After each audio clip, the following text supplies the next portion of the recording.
Friends and Foes was gonna come out originally, and then I did the intro that came out. And I just felt like that was more of a hip hop intro and a hip hop feel for what I was trying to do with the LP.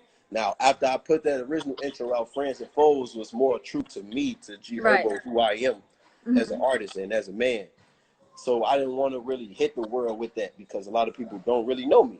So I wanted to brought them in, you know what I'm saying? And then I put Friends and Foes out as the second intro, and I think it worked out perfectly because I'm telling a story, you know what I'm saying? And I wasn't really thinking about the numbers and, oh, yeah, I need this to get X amount of million views in this amount of time, because I don't really look at my fans that way. A lot of my fans catch on late. Sometimes it takes me to do 2 or 3 interviews that resonate with my music, you know what I'm saying, for people to really catch on. So I just try to create good content and make good music filled with substance. So whenever they do catch on, they fuck with it, you know? Right. For what it's worth, man, whenever people ask me who I'm bumping, you're always on the list. Like, this album, this shit is fire. It really resonates. Appreciate it. Thanks, sis, man. For Present Folk, can you talk about just gassing through the entire record without a hook?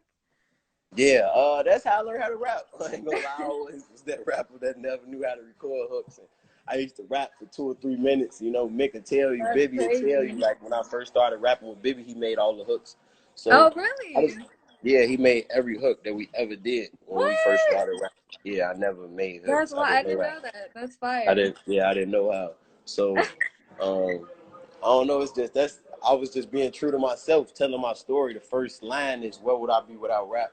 Nobody really knows, you know. And I wanted to give them insight on my life and everything I went through. I got personal. I was talking about me and my best friend sharing clothes and shit like that. So I felt like adding a hook would have just been for the greater of a record, actually trying to create a record that you want to go radio or you want to be mainstream. I just be thinking about telling my story, man. I don't never think about going mainstream or I need a hit, I need a radio record. Whenever a hook come about, it's just natural. When I think of things and I just create a hook with it, I never go in the studio like, I need this kind of song. I need a song with a hook. I need a club record. I never do that. I've never done it in my career. I just try to make good music. I just randomly thought of the hook to "In This Bitch." Yeah. Wait, see, shit like that, it was just fun. I was just having fun. Yeah, you told me that last time. That's fire. I mean, that's one of your hardest records, I feel. But when did the whistle ad lib originate? When I started working on Swervo. Really? Yeah, that's one of my homies though that I grew up with, man. One of my homies, and he actually artist under 150 Dream Team, and we're gonna be doing a lot of big shit this year in 2021 especially. But the fall for sure, fall of 2020. His name Hollow. He always had a whistle ad lib, and I loved it. It made his shit sound so fire. Like every time before he about to go crazy and say some raw ass shit, you heard that whistle. And I looked up to him when I was a kid. You know, he older than me. Right. So like I don't know, just like that whistle always did something to me. I knew he was about to go crazy when he hit the whistle. So I of course I just ran with it. I ran with it. Of course I gave him his credit. Anytime anybody asked me where the whistle come from, I even said it on songs. Like I got the whistle from my boy Hollow. That's fire. And it's significant with me now. Like my fans know when they hit, they look forward to hearing the whistle in the song. You know, so that shit's fire. Certain parts where I feel like I'm going crazy or I'm saying some hard shit or some bullshit, I throw the whistle in there. Right, for sure. I mean, in Spam to Lamb, you say you were watching Yo MTV Jams. What was G Herbo like then? Like, who were you seeing that you wanted to? I used to love watching videos. Like, I remember when I had braids, I used to wear ponytails and have beads in my hair like Ludacris and shit. I always been like, I love hip hop. I grew up on hip hop. I always thought Lil Wayne was the hardest rapper ever. Still is. You know, what? So, yeah, of course. So it's like, I mean, I don't know. I'm a real child of hip hop. I grew up listening to Jadakiss. I grew up listening to Jay-Z. You know, my favorite Jadakiss song, one of my favorites to this date, is Still Feel Me. That's how Feelings came about.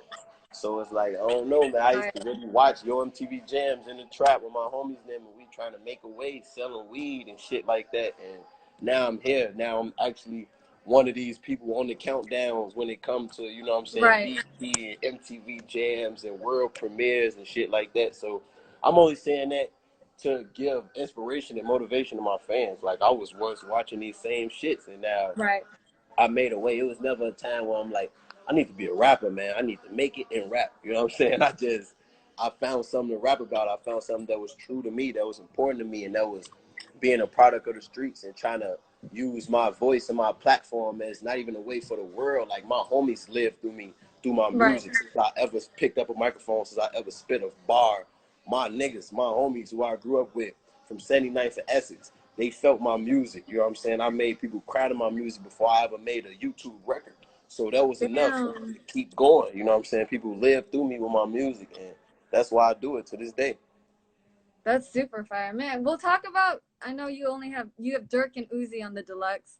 Yeah. What was your decision to keep it to those two? Those are two very standout. Those my brothers. I wasn't like looking for features, to be honest. Right. I wanted PTSD to have the right features and tell the right story that was true to the message I was trying to get across. And both of them were on it, of course. But I think just recording and getting ready for the deluxe, I always wanted my fans to hear me, because I thought so many projects I put out with no features on it, people used to tell me all the time, oh, why you don't have features? Do a song with this guy, do a song with this guy. Right. And it was only just to hear two of their favorite rappers on the same song. They don't care if we got a genuine relationship or anything like that, you know what I'm saying? Damn. So I always was the kind of artist where I would only work with artists that I had a genuine relationship with. And of course, those two are a few of the artists that I do have real relationships with. So I had those records already. I had those two songs that I was going to put on the deluxe, and it still made perfect sense to put them on. It was nothing forced.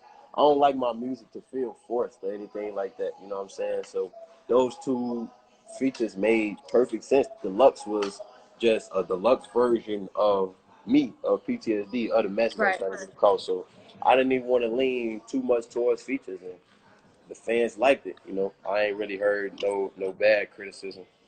For sure. Who was the female voice in high school? Was that a teacher of yours? Yeah, that's my old she was the counselor, the school counselor and disciplinarian, Miss Jackson, man. And she used to love me. I used to love her. We had a great relationship, but I was one of those troubled kids. She didn't know I was gonna be a celebrity. She didn't know I was gonna be rich. You know, I was just a knucklehead. I was smart, of course. I always got like okay grades in high school, good grades. And I remember one time I got in trouble. I forgot what the fuck I did. I got in trouble for something in high school. Something serious though, like something real serious where I could have got expelled. She was gonna kick me out the school. And she made me literally sit in the hallway like in military form with my knees squatted, my arms out, both Shut up! She made me sit like that for like 3 periods. I was like that for like 2-3 hours. She told me, if I come out my office and I see you doing anything but this, I'm gonna expel you. So like even shit like that, just for her to, you know, give me chance after chance, and she would have never did that for an artist that a student that she didn't want to, you know, see excel in some kind of way. You know what I'm saying? So I always had charisma. I was always like a nice kid, respectful, shit like that. Did that resonate with you, being disciplined like that? Were you like, oh shit, I gotta. I never. My mom was never like a crazy disciplinarian. My dad was always strict. My grandmother was alright when it came to discipline, but I was always smart. I did shit on my own. I went and learned and made mistakes on my own. So all the trouble that I ever got in, I was either the influencer or, you know what I'm saying, 100% with it. So with me getting in trouble and stuff like that, I just always try to do the next right thing. It was never like nothing where I was being forced or influenced to get in trouble or nothing like that. So I always was able to make the next best decision for myself because it was something that I got myself in, you know. Definitely. So I didn't really used to complain. I used to just be trying to like, I get in trouble. I could be the worst of the worst to the students and security and shit like that. But my teachers always loved me, so they always got me a long way, a far way. Definitely. I mean, speaking of just your city, like, I know you've been giving back too. What does that mean to be able to give back in the way that you do with the platform you do have? It made everything to be able to give back because I'm a product of that. I'm a product of everything that, you know, my people are going through. I'm a product of struggle. I dropped out of school. I'm a product of gun violence. I've been arrested. You name it, I've been through it. So for me to try to, not even try, for me to be that resource in my neighborhood, I think my neighborhood and every poverty-stricken neighborhood all across the country, only thing we're missing is resources, and we're missing people to be front line that's going to say we need these resources, and to be able to make the sacrifice to sometimes take from yourself to give, and that's important to me. I've always been the kind of person to do that. I always gave a helping hand, extended myself even before I was this big of an artist. You could just ask about me in the neighborhood that I come from. I've always been a helping hand to my people, to the people in need. So I just want to carry it on forever. For sure. That's fire. Real quick before we get off, I want to ask, one of my favorite lines ever. AR-15 make it blah, da, da, da, da, like Mozzie. Can you talk about Body Count and getting on that record? I'm from the Bay, so Mozzie has a dear place in my heart. Yeah, no, I've been a Mozzie fan since 2014, and fire. If you've been a Mozzie fan since 14, 15, you know exactly what blah da da is. You know I do. What it represents. So that was a hard ass line for me. You know that was too hard. I was like, when I heard that, I was like, okay, it's over. Yeah, that was a hard ass line. I grew up listening to Mozzie. My first time ever going to the Bay, I was fucking with my homie Maserati Rick. I was in SAC.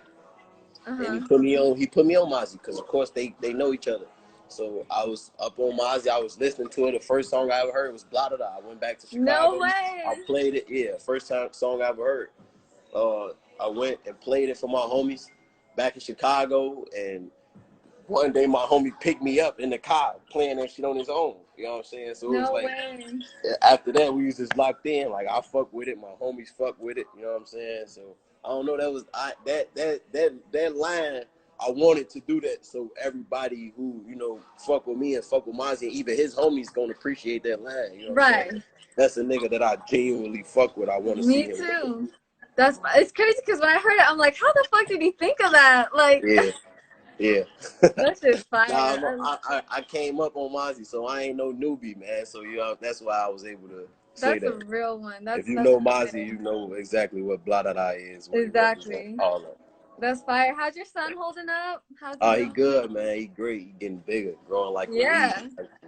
After I get off this retreat, after I finish vacation, and I'm gonna go down, hang with him for a couple days. Father's Day coming up, so I can't wait. Every time. What are you guys gonna do to celebrate? Probably just gonna barbecue and play sports and shit like that. He just want to be rough. That's all he want to do when he hang with me. Just play and fight and be rough and be a kid. So I don't know. I just have fun seeing myself in him. Definitely. Real quick, I just want to